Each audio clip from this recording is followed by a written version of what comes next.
Bienvenue à la série française du podcast Talking Success Connecting the Global FinTech Community. Je suis John Saloum et aujourd'hui je reçois Damien Patureau. Il est CEO et fondateur de Leasy. Leasy est une solution de paiement crypto et cashback. Aujourd'hui, je suis heureux de recevoir le CEO Damien Patureau. Avec lui, je vais échanger. Bonjour Damien. Bonjour John, comment tu vas? Je vais très bien, merci. Et toi, comment tu vas? Écoute, très très bien. Merci pour l'invitation. Très heureux d'être sur le podcast avec toi aujourd'hui. Ouais, je suis très heureux également. Très heureux également. Dis-moi comment ça va à Paris aujourd'hui? Alors écoute, ici il fait plutôt frais, voire froid, mais par ça tout va Mhm. bien. On a la pluie qui est d'usage, donc tout va bien. On est bien à Paris, en Ah, hiver. ok. Voilà. En tout cas, on est bien à Paris, en tout cas. Tout à fait, tout à fait, tout à fait. D'accord. Non, mais ça, c'est bien. Alors, Damien, on va partager avec toi aujourd'hui. Est-ce que tu peux commencer par nous dire un peu sur ton parcours professionnel? Parle-nous un peu de ton parcours professionnel. Ouais, tout à fait, tout à fait. Écoute, moi, Damien Patureau, écoute, moi, je suis issu. J'ai un parcours qui est pas très académique en fait au départ, puisque je Mhm. suis un garçon issu de l'hôtellerie-restauration. Donc j'ai commencé à travailler très tôt et très jeune. J'avais 15 Ok. ans quand j'ai eu mon premier job. À l'époque, Mhm. d'ailleurs, j'étais plongeur dans des restaurants. Ok. Et en fait, j'ai fait toute une partie de ma carrière. J'ai commencé toute une partie de ma carrière en fait dans ce fabuleux job qui est l'hôtellerie-restauration. Donc Mhm. j'ai eu l'opportunité d'évoluer, de pouvoir gérer des hôtels, des restaurants, en tout cas des grosses équipes avec des gros enjeux Mhm. de façon très globaux. Et puis je me suis tourné vers l'entrepreneuriat. C'était il y a à peu près une dizaine d'années. En fait, au fond de moi, depuis que je suis tout jeune, je sais que je vais être entrepreneur. Et en Ouais. fait, on a commencé. En fait, j'ai monté ma première affaire il y a à peu près 10 ans. Ouais. J'étais salarié encore à l'époque et ça a commencé comme ça, voilà, donc dans le milieu de la beauté, quelque chose qui a rien à voir avec ce que je fais aujourd'hui. Et puis Mhm. écoute, j'ai grandi autour de ça, je me suis fait mon expérience avec beaucoup d'échecs évidemment, mais aussi quelques victoires dont je suis assez fier. Et voilà, Mhm. aujourd'hui Leasy qui est né, une solution hyper ambitieuse autour du paiement crypto, de la fidélité et du cashback, qui a pour usage en fait de venir un peu disrupter les modèles existants dans l'univers Mhm. de la crypto notamment. Voilà. Ok, ok. Non, mais je vois que c'est un parcours qui est assez particulier. Mais je me demande quand même, lorsqu'il s'agit des circonstances dans lesquelles Lizzy a eu à être créée. Est-ce que tu peux me parler un peu par rapport à cela, par rapport aux circonstances? Euh, Ouais, tout à fait, tout à fait. Non, c'est une belle histoire pour le coup. En fait, quand ouais, j'ai créé, alors Lizzy s'appelait pas Lizzy puisque Lizzy est issu d'un rebranding assez récent finalement. ok, En fait, quand j'ai commencé dans l'univers de la blockchain, c'était il y a bientôt 4 ans. Et en fait, je vais t'expliquer comment ça s'est passé. C'est assez drôle ok, finalement. Je venais en fait de vendre mes parts sur mon ancienne startup qui s'appelait Wi-Fi Media où on faisait de l'injection du contenu marketing dans les réseaux Wi-Fi. Et en fait, ok, à cette époque-là, sur cette startup-là, en tous les cas, on a eu un souci au niveau de Google. Voilà, ça a coïncidé au moment où Google a décidé de convertir tout le trafic HTTP en HTTPS. Et en ouais, fait, notre business model est tombé à l'eau de cette manière-là. Et j'ai ouais, revendu mes parts tout simplement. Et à cette époque-là, du coup, j'avais mon associé à l'époque qui me parlait de Bitcoin, ce truc, tu sais, qui fluctuait beaucoup. Il m'a dit, ouais, je me souviendrai toujours, je les ai achetés à 500 $ et aujourd'hui, ça vaut 20 000. ouais, C'était la première folie Bitcoin, je me souviens, où c'était monté très très haut. Et en mhm, fait, bon, je regardais ça de très très loin. Et quand on sait, voilà, quand l'aventure Wi-Fi Media s'est terminée, en fait, ce que j'ai fait, ouais, c'est que j'ai regardé, en fait, en France, on a, tu vois, des panoramas d'entreprises par thématique. Donc, tu avais, ouais, tu vois, par exemple, le panorama marketing, où tu avais par mhm, secteur d'activité toutes les boîtes qui représentaient, tu vois, les marketing tech. Et en ouais, fait, c'était une page où tu voyais même pas les marques. Tu vois, c'était tellement petit que tu voyais même plus les marques. Et à côté de ok, ça, j'avais eu une infographie de BPI toujours qui parlait de mhm, l'écosystème de la blockchain. Et en fait, ouais, cette page-là, c'était une page blanche. Voilà. Il y avait rien mhm, du tout. Il y avait que 8 ou 9 noms maximum de boîtes. Et du coup, mhm, à partir de ce moment-là, j'ai dit, OK, c'est là qu'il faut aller. Et c'est comme ça que j'ai commencé à rentrer dans l'univers de la blockchain et des mhm. cryptoactifs. Et on a créé notre première société un an plus tard, où en fait on vendait de l'infrastructure technologique à des groupes hôteliers, en tout cas des acteurs qui avaient des, des programmes de fidélité assez importants et qui ont vendé la technologie blockchain. Donc Ok. il y a 3 ans et demi de ça, quand on a commencé, en fait, quand on allait les voir, ces gens-là, on était des extraterrestres. Hein, je vais tout à fait être honnête avec toi. C'était assez Ok. compliqué. Ils nous regardaient avec des Mhm. grands yeux. Non mais c'est qui ces gars, des geeks? On va les laisser Ouais. s'amuser avec leur Bitcoin. Ce truc-là, ça va jamais durer. Et Mhm. aujourd'hui, la revanche qu'on a quand même, c'est que malgré tout, ces marques-là viennent à nous aujourd'hui et on a bien fait d'être résilients. On a eu Mhm. voilà 3 ans qui ont été quand même très très difficiles parce que bah, le marché, alors, c'est le problème tu sais de Mhm. la page blanche. En fait, quand il y a une page blanche, ça veut dire qu'il y a tout un marché à créer, il faut évangéliser. Ouais. Et en effet, on a été face à cette problématique. Alors Libra et Facebook a beaucoup aidé à contribuer dans un premier temps à vraiment euh, Mhm. évangéliser en fait déjà la technologie en tant que telle. Et puis derrière, tu Mhm. as eu les cryptos, maintenant tu as les NFT, tu as le métaverse. Enfin maintenant, on est plutôt dans une bulle de folie technologique, c'est Mhm. comme ça que je l'appelle, mais qui est Ouais. absolument passionnante. Et donc, Mhm. dans notre histoire, voilà, ça a été vraiment de créer un produit donc qui s'appelait Feedly. Feedly, Mhm. c'est un outil de création de programmes de fidélité sur blockchain où on permet en fait à des utilisateurs de pouvoir échanger, donner et Mhm. convertir tes points fidélité. Et on a Ouais. racheté en fait l'année dernière une solution en fait de paiement crypto qui s'appelait Easy Mhm. Wallet Ok. et on a fusionné avec les personnes qui portaient en fait cette technologie-là et on a créé voilà cette super app de paiement crypto aujourd'hui qui s'appelle Lizzy et qu'on est en train de lancer avec beaucoup d'ambition. Et Mhm. voilà à peu près, écoute, sur un bout de l'histoire de Lizzy Ouais. à aujourd'hui en tous les cas, mais ouais, une histoire absolument passionnante parce qu'on a vécu déjà beaucoup de hauts et de bas. Voilà. Ouais, ouais, ouais. Non, mais voilà, c'est très intéressant de connaître cette histoire parce que l'un des buts exactement voilà, de cet épisode et même de l'existence de notre podcast, c'est également d'être en mesure de discuter aussi sur les hauts et les bas que l'on peut rencontrer alors qu'on se met dans la marche de pouvoir apporter certaines sortes de solutions. Mais alors je me demande quand même, Damien, voilà, tu as mentionné que tu n'as pas eu de formation, en tout cas, ce qui concerne l'université, c'est ça, non? Ouais, j'ai pas de formation académique en tous les cas, ouais, tout à fait, ouais, ouais, ouais, exactement. Exactement. Et alors, voilà, je me pose quand même la question en tant que chef d'entreprise aujourd'hui, en tant que pourvoyeur d'une solution aujourd'hui, quelles sont les difficultés peut-être que tu as eu à surmonter venant sans avoir une formation académique? Est-ce que tu penses qu'aujourd'hui cela ne fait pas n'est pas nécessairement ce qu'il faut lorsqu'on veut réussir à apporter la solution? Est-ce qu'il y a des défis qui viennent et que l'on peut surmonter? Ton analyse un peu par rapport à Ouais, cela. non, mais c'est très pertinent. Non, en fait, j'ai une Mm. analyse assez tranchée sur ça parce que je suis moi quelqu'un qui est issu, en fait, si tu veux, enfin, qui me suis en fait fait tout seul. Ok, Et en fait, moi, ma meilleure plateforme de formation, ça a toujours été YouTube. Qu'il s'agisse ok. de marketing, qu'il s'agisse de blockchain, qu'il s'agisse de n'importe quel sujet aujourd'hui, Mhm. en fait, à partir du moment où on a cette curiosité un petit peu exacerbée, en fait, si tu as un blocage à un moment donné, tu sais que tu peux trouver l'information. Alors tu vois, moi Mhm. quand j'avais, alors je suis pas très vieux, tu vois, j'ai 37 ans aujourd'hui, mais Ouais, il y a 20 ans, tu vois, on n'avait pas YouTube comme on a l'usage de YouTube aujourd'hui, ou même de l'information avec Google, etc.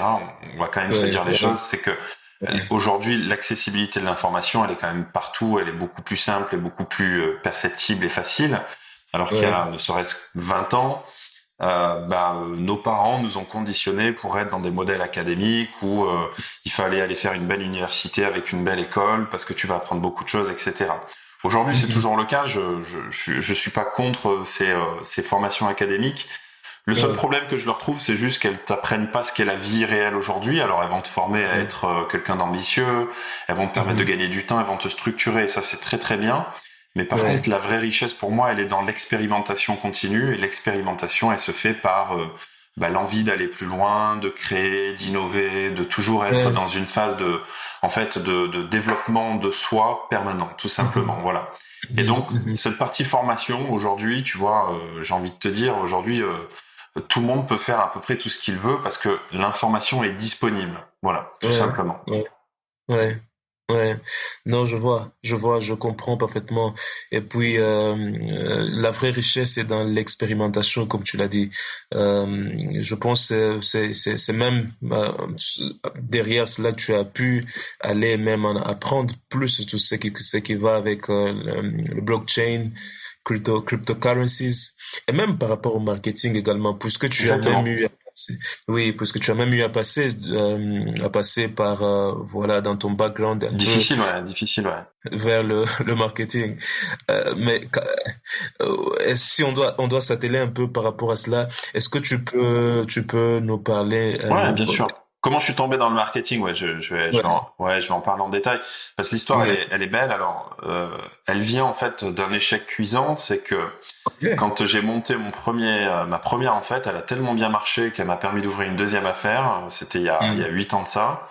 ouais, Et en fait, il s'est passé un truc quand j'avais ma première affaire, c'est qu'en fait, on avait un modèle qui était basé sur des plateformes d'acquisition du type Groupon, KGB Deal, etc., qui sont des plateformes très bien, qui te mhm, permettent de générer beaucoup de leads avec du trafic, beaucoup de mhm, trafic. Donc moi, j'avais un business brick and mortar, donc un business physique.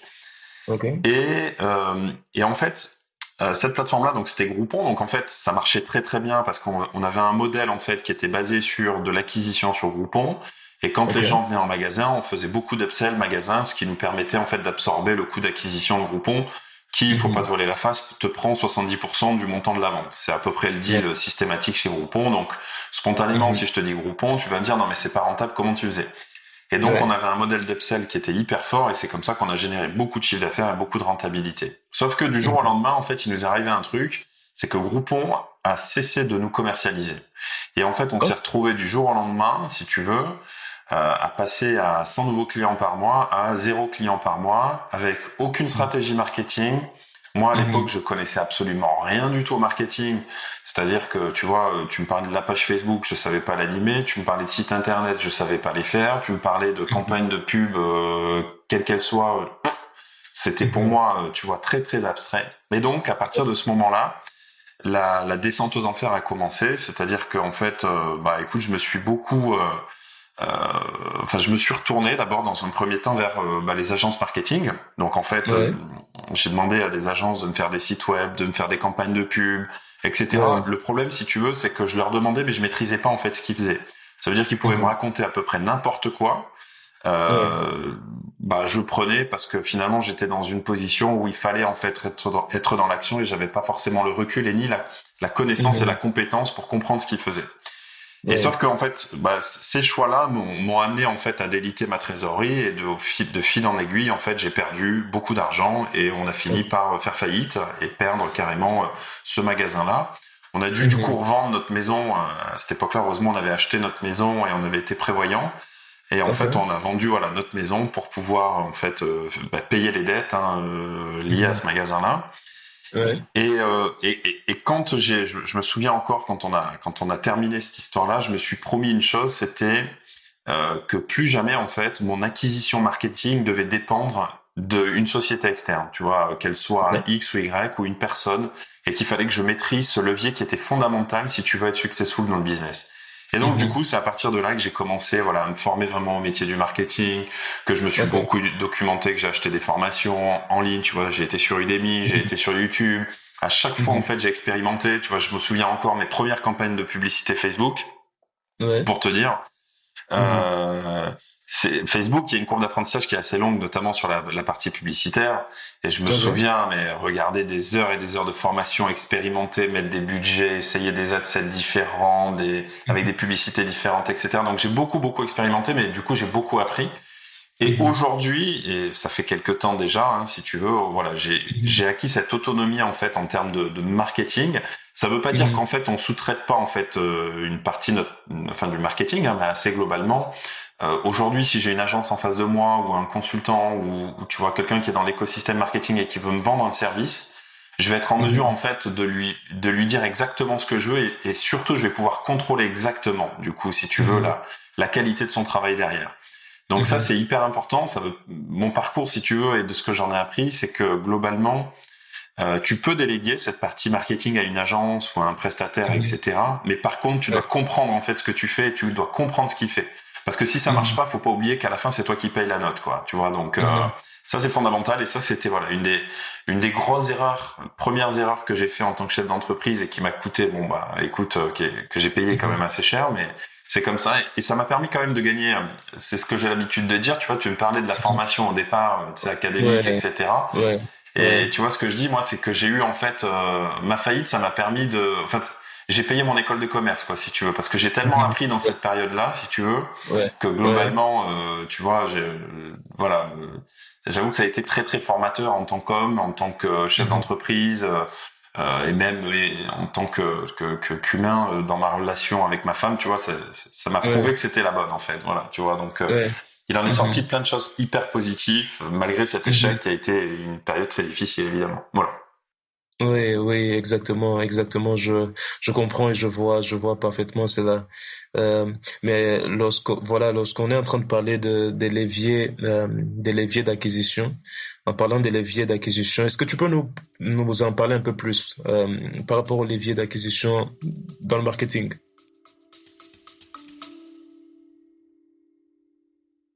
Scott, could you design a video game? I could make you a hypothetical one. If I took some random genres, mechanics, maybe blended them together, and created a new hypothetical game. Now that would make a great podcast. Undoubtedly. So what would you make? Something original and exciting? A Dark Souls city builder? A co-op roguelike? Everything. All of that. We could use the Nemesis system and put it in a first-person shooter. And we could have a loot system with survival mechanics and motion controls. And maybe you could... I don't know, save a kingdom from some out-of-control toasters. What about party? Catch the Gaming Blender on all your favourite podcast platforms. Ouais, alors si tu veux, on peut faire un peu un focus sur, par exemple, sur Lizzy, parce que c'est un bon use case. Tu vois, sur Mhm, Lizzy aujourd'hui, donc notre plateforme, c'est une plateforme B2B2C, ça veut dire qu'on a en fait on a deux bailleurs persona qui sont très différents. On a un côté B2B, donc forcément on va adresser des commerçants, des réseaux de commerçants, des enseignes, etc. Donc ça va être un levier mhm, marketing avec un bailleur mhm. persona bien spécifique et même plusieurs bailleurs persona différents parce que tu sois un commerçant indépendant ou que tu sois une enseigne ou une franchise de restauration, je t'adresserai pas de la même manière. Et Ouais, de l'autre côté, tu as le côté B2C, donc avec du téléchargement d'app, avec vraiment le mass market. mhm. Et, et un troisième levier quand même, c'est que là, tu vois, par exemple, on est en train de créer notre crypto-monnaie, donc on est en train de D'accord. lancer notre ICO, et là, c'est une autre stratégie marketing, tu vois, donc une stratégie marketing Mhm, qui est très très différente. Donc, pour t'expliquer un petit peu notre strat, tu vois, par exemple, sur la partie ICO, notre partie ICO, elle va être énormément basée aujourd'hui sur deux leviers qui vont être, ok. un, le marketing d'influence. Donc, on va travailler avec beaucoup d'influenceurs de notre Mhm, écosystème crypto-monnaie, avec en ok. plus des relais médias qui sont très Mhm, nichés, donc des médias digitaux, tu vois, qui font du contenu éditorial dans cette ouais, niche-là. Donc, ça va nous créer ouais. beaucoup de jus, en fait, sur Mhm, notre site, ça va créer beaucoup de jus sur nos réseaux sociaux, sur nos plateformes, etc. mhm. Très différent, évidemment, de l'approche qu'on peut avoir, par exemple, du côté B2B, enseigne, où là, on a une Ouais. stratégie marketing d'acquisition qui est plutôt basée sur sur une à deux plateformes, hein, mais tu vois, c'est du Mhm. LinkedIn par exemple et c'est du Google. Et où Ouais. là aujourd'hui, tu vois, on se positionne. Alors c'est marrant parce que ce matin j'en parlais encore. Tu vois, par exemple, Google aujourd'hui nous a fermé pour la Mhm. 13e fois, nous a coupé nos annonces. Tu vois, autour du paiement crypto par exemple. Ouais, C'est la ouais. 13e fois en un mois. Et donc de ça, si tu veux, c'est très problématique et du coup, on va mettre en place une autre stratégie qui va être autour du SEO pour se positionner en fait sur de la longue traîne, Mhm. pour que du coup nos requêtes cibles puissent remonter dans les résultats de recherche Google sans passer évidemment par cette notion de publicité Google Ads.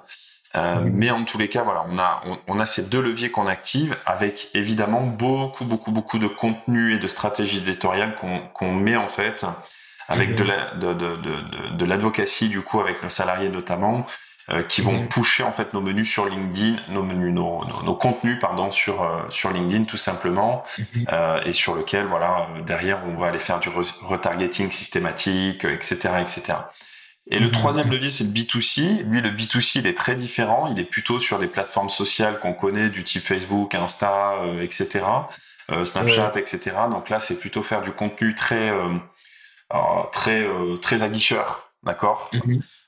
pour booster en fait le téléchargement d'app dans un premier temps et surtout maximiser derrière cette fameuse rétention parce que c'est facile de faire télécharger de l'app mais derrière il faut qu'il y ait de l'usage et ça c'est hyper important. Donc tu vois, ces 3 stratégies qui sont très très différentes, qui sont sur du paid d'un côté, qui sont sur de l'influence de l'autre, qui sont sur du SEO de l'autre avec 2-3 plateformes sociales bien nichées et c'est vraiment la stratégie voilà qu'on met en route autour de ça. Ouais, tout à fait.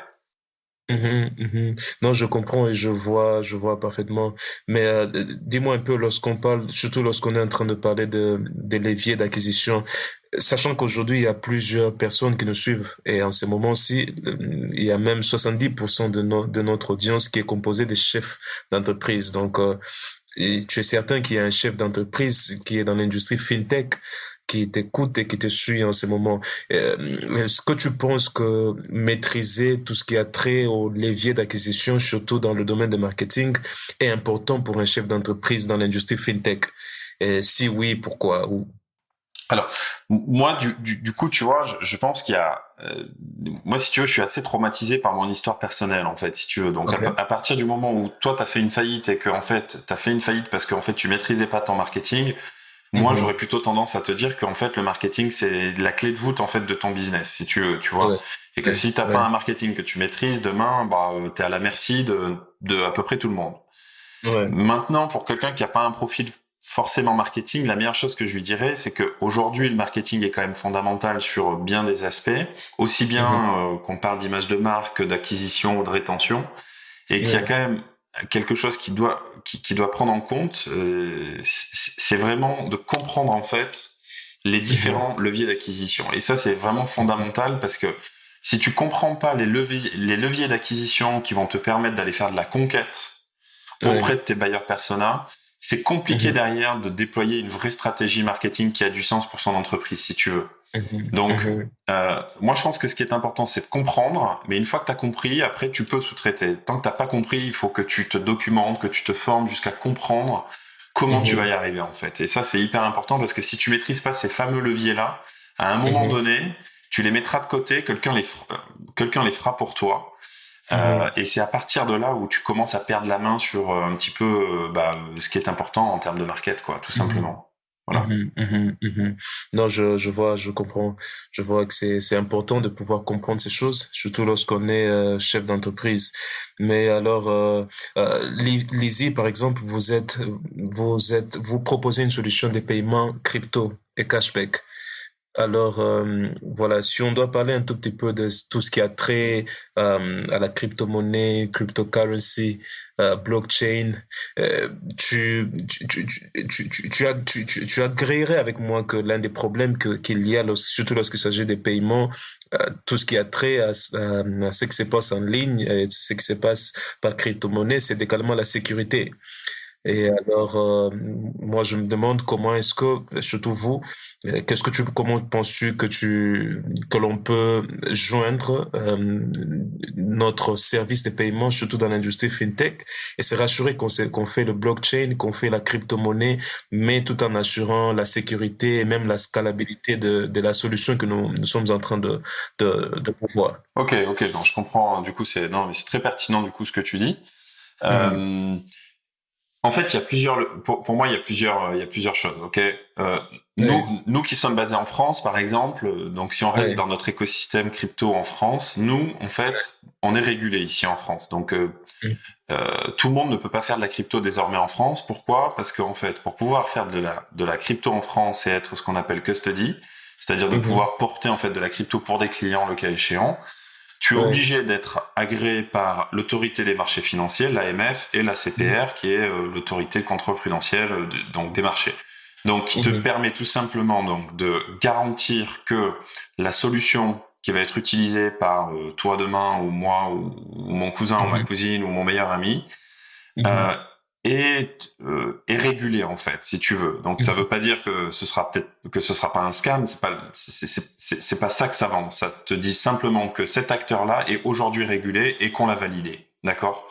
Normalement, un acteur régulé, il est pas du tout considéré comme étant un scam. Ensuite, sur la partie, tu me parlais de scalabilité et de sécurité. Ça, c'est plutôt technologique. Donc, nous, par exemple, sur la crypto, enfin la technologie blockchain, par essence, elle est hyper sécurisée. Pourquoi ? Parce que elle est désintermédiée. C'est-à-dire que toi, demain, tu veux m'envoyer de l'argent, je te donne mon wallet, tu vas m'envoyer de l'argent de ton wallet à mon wallet. Il n'y a aucun intermédiaire au milieu qui vont bypasser cet envoi-là. Donc, tu vas me l'envoyer, je vais le recevoir, la transaction est terminée. D'accord ? Donc, elle est protégée parce qu'en plus, elle est cryptographiée. Donc, là, pour le coup, pour bypasser cette notion de sécurité-là, on se rend compte qu'en fait, toutes les... j'y pense du coup en même temps que je t'en parle, tu vois, c'est que toutes les arnaques qu'il y a, qu'on entend dans l'écosystème de la blockchain, de la crypto, etc., en général, sont liées à de la malveillance de ton côté. C'est-à-dire que, je te fais l'exemple, tu as ouvert un wallet, tu as eu ta phrase mémotechnique, tu sais, avec tes 12 ou 24 mots que tu as copié, par exemple, dans ton navigateur sur Gmail. Un pirate s'est infiltré au travers de phishing, a réussi à récupérer pas mal de data. Il a vu qu'il y avait une clé mnémotechnique, il rentre dedans, il vide ton compte. C'est réglé. Mais du coup, en fait, c'est pas lié à la technologie en soi, c'est lié à toi et la malveillance, puisque en fait, cette clé-là, t'aurais dû la mettre dans un endroit qui est sécurisé et que tu l'as pas fait. Et du coup, tu vois, il y a, alors, ce sera peut-être pas le sujet du podcast, mais il y a un vrai sujet autour de la technologie blockchain. Et en fait, j'ai l'habitude de dire, tu vois, que la décentralisation, c'est-à-dire la désintermédiation, emmène la responsabilisation. Aujourd'hui, pourquoi les gens mettent de l'argent à la banque ? Voilà, tu vois, ils mettent de l'argent à la banque parce que la banque leur garantit que leur argent va être en sécurité. D'accord ? Le principe même de la blockchain, c'est globalement récupère en fait ton argent, sois vraiment propriétaire de ton argent et sécurise-le à ta manière. C'est-à-dire qu'on enlève en fait l'intermédiaire qui est la banque aujourd'hui, qui te prend des frais pour ça, etc., etc. Mais du coup, ça entraîne beaucoup de responsabilisation. C'est pour ça que je te disais que la plupart des scams qu'il y a ou des vols qu'on entend autour de la crypto, c'est juste que les gens n'ont pas sécurisé leur wallet tout simplement de la bonne manière. Donc voilà. Donc je sais pas si j'ai répondu à ta question, mais en tout cas, tu vois, donc si on parle de scalabilité, ben on a la scalabilité parce que la technologie nous permet, en plus d'être des intermédiaires, donc comme la blockchain est un réseau global avec un livre de compte très global et pas centralisé, ça nous permet d'avoir une certaine forme de scalabilité. Alors après, tout dépend des réseaux que tu choisis. T'as les blockchains Ethereum qu'on connaît, t'as la blockchain Bitcoin que tu connais, mais il y a d'autres protocoles qui existent. Nous, tu vois, on travaille par exemple avec Tezos, on travaille avec Algorand, qui sont des protocoles qui sont très scalables et qui nous donnent en plus des garanties en termes de coût. Le rapport coût-scalabilité est très très intéressant, tout simplement. Voilà. En tout cas, non mais c'est très bien répondu et c'est très bien noté. Et je note encore que voilà, le principe de la blockchain, tu l'as dit, tu récupères ton argent et sécurise-le en ta manière. Merci beaucoup Damien pour ce temps et cet échange. Je crois qu'on va finir par là. Ça fut un plaisir de te recevoir et de partager avec toi aujourd'hui. Merci beaucoup. Merci à toi, en tout cas, merci pour l'invitation. J'ai été ravi de pouvoir partager un petit peu de mon expérience dans cet écosystème formidable qu'est la blockchain et merci pour l'invitation en tous les cas. Je t'en prie. Et juste pour finir, s'il y a des gens qui aimeraient te contacter, comment ils font ? Le plus simple, c'est de venir sur LinkedIn directement et de taper Damien Paturo et je serai au plaisir d'échanger avec vous. Voilà, tout simplement. D'accord. Merci beaucoup Damien. Merci à toi en tous les cas. Merci d'avoir suivi l'épisode de cette semaine de Talking Success Connecting the Global FinTech Community. Suivez-nous sur notre page LinkedIn, Talent in the Cloud. Et si vous êtes intéressé par des talents exécutifs, ou si vous cherchez à accroître votre équipe, ou si vous-même vous êtes à la recherche d'un changement de carrière, alors consultez notre site web talentinthecloud.io.